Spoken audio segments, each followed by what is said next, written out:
Hola, buenos días. Hoy vamos a ver la historia de Maybach, de por qué Mercedes tuvo que dejar de fabricar coches con esta marca y de por qué eso puede ser una buena señal para las barreras de entrada de Mercedes o Daimler para sus accionistas.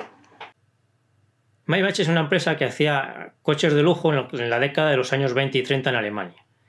Y como curiosidad, uno de sus modelos más conocidos era el Zeppelin, porque Maybach empezó fabricando motores para Zeppelines. Y a partir de los años 40, Maybach dejó de fabricar coches.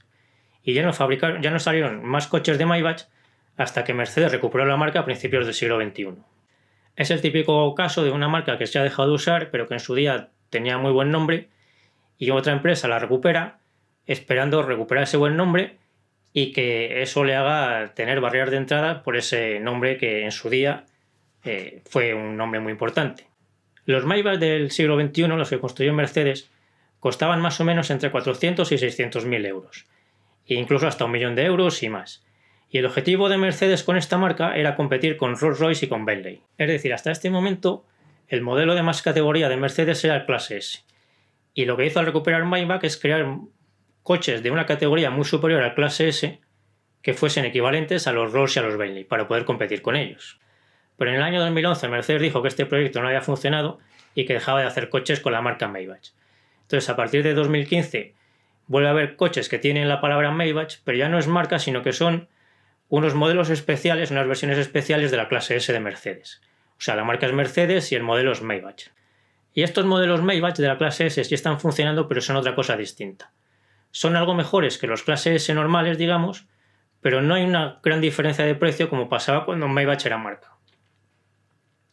Por ejemplo, ahora los clase S normales, digamos, cuestan entre 100 y 200.000 euros, y los Maybach cuestan entre 150 y 250.000 euros.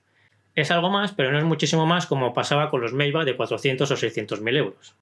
Lógicamente, pues para Mercedes o Daimler, pues no fue bueno tener que cerrar Maybach, fue una decepción y se puede ver como una especie de bajada de categoría porque no llegó a competir con Rolls y con Bentley. Pero yo creo que si miramos un poco más allá, podemos ver que esto pudo tener su parte buena para Mercedes. Para esto tenemos que ver los motivos por los que Mercedes tuvo que cerrar la marca Maybach. Y la tuvo que cerrar porque no consiguió llegar a competir de verdad con Rolls y con Bentley. ¿Y por qué sucedió esto? Pues por las barreras de entrada que tienen Rolls y Bentley. Es decir, los clientes habituales de Rolls y de Bentley veían los Maybach y les gustaban, les parecían bonitos, les parecían buenos coches, pero a la hora de comprarlo pensaban que si les iba a costar lo mismo que un Rolls o un Bentley, pues preferían comprarse un Rolls o un Bentley como habían hecho toda la vida en lugar de comprarse por el mismo dinero un Maybach. Y justo en esto consisten las barreras de entrada de las empresas, en este caso a favor de Rolls y de Bentley. ¿Y por qué creo que esto puede tener su parte buena para Daimler?